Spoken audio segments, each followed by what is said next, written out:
35 ár eru síðan Vigdís Finnbogadóttir var kjörin forseti Íslands og 100 ár frá því konur fengu kosningarétt á Íslandi.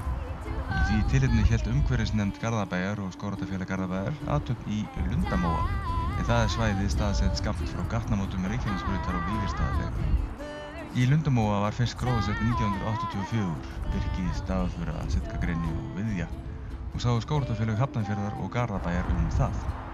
Lundamói var í sviðsljóði sínu í lok júní 1992 þegar fjölmennt norrænt vinabæjamót var haldið hér í Garðabæ. Þá gróðursettu gestir mótsins með frú Vigdísi forseta í fararbroddi plöntur í vinabæjalundir.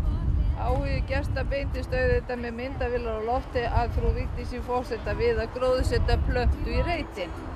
Og sjálfsögðu gróðursettu. Skjólbelti var lagt yfir nær allan Lundamóa meðfram byggðinni í því skyni að hefta skafrenning sem oftar en ekki olli tjóni í nærliggjandi hverfi, Lundahverfinu. Beltið hefur nú gegnt sínu hlutverki og náð að vinna kraftaverki í snjósöfnun í gegnum tíðina.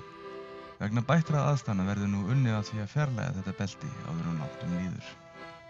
Lundamói var fyrir valinu 2001 þegar að Skógræktarfélag Garðabæjar gaf 25 birki tré að emblu Hvæmi í tilefni 25 ára haustdagar réttinda bæjarins. Nú á bærinn afmæli á næsta ári, 40 ára afmæli. Undanfarna daga hefur vinnuskóli Garðabæjar undir handleiðslu landslagsarkitektsins Linns Sigurðssonar unnið að stígagerð og tiltekt í Lundamóa. En þá var komið að gjörningi dagsins. Þau sem ætla að gróðursetja hérna fyrir okkur, það eru ungmenni sem eru í félaginu okkar, Skógræktarfélagi Garðabæjar. Það er hann Jökull Snær Gylfason sem er 17 ára og hún Arna Rún Atlason og hún er 8 ára.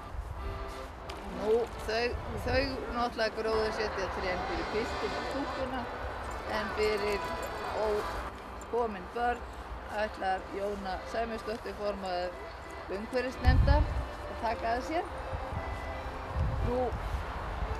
Eftir gróðursetninguna gætu gestir sér á veitingum og fengu sér göngutúr Lundamóa.